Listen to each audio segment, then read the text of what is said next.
Омбоко агшин. Буяа агшин. Өсгөд клубт тавтай морил.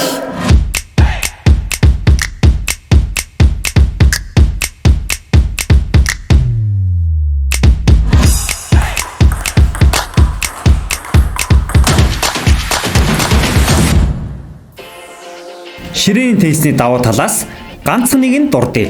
Энэ бол хараа сайжруулах. Орчин үед ихэнх ажил сууга бас дэлгэц ширтгэхтэй их бага хэмжээгээр заавал холбоотой. Бид гэртээ байхдаа хүртэл утсаа ширтээд хэвтэж байдаг. Хамгийн хараа сайтай хүмүүсийг байлдааны онгоцны нисгэгч болгодог юм.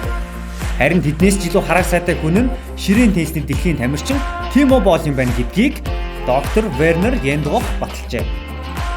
Бөмбөгчин байн хөдөлгөөнд байгаа шүү дээ, байн хол ингээ шийдэгдээд ойрыг хараа тий. Тэр чин дандаа фокусын тасгалыг маш хурдан хөдөлгөөнтэй ахвал цамбаа сарддаг спорт шүү дээ тий. Тэгэхээр нөгөө нэг харааны булчин илүү сайн ажилтдаг байхгүй хол ойртоо. Бид нар нөгөө харааг хөгжүүлэх гэрээр ингээ зөвлөдөг ч гэсэн тэрийг хийх одоо хяналт хүүхдэд болон өөрийгөө хийх залхуу бас байж болно шүү дээ тий. Ерөөсөө хийдэггүй ч юм уу тий.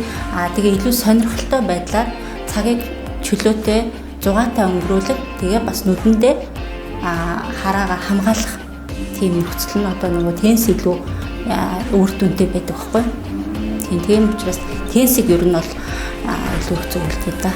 Ширээний теннис нь олдоц ихтэй мөн заавал том талбай шаардахгүй бөгөөд та хөгшинч байсан, залууч байсан, ямар ч мэрэгжилтэй байсан, өндөр нам байсан ч хамаагүй энэхүү спортоор хичээлэх боломжтой юм. Та бүхнийг ширээний теннисээр хичээллэж хараагаа сайжруулаарай гэж уриалж байна.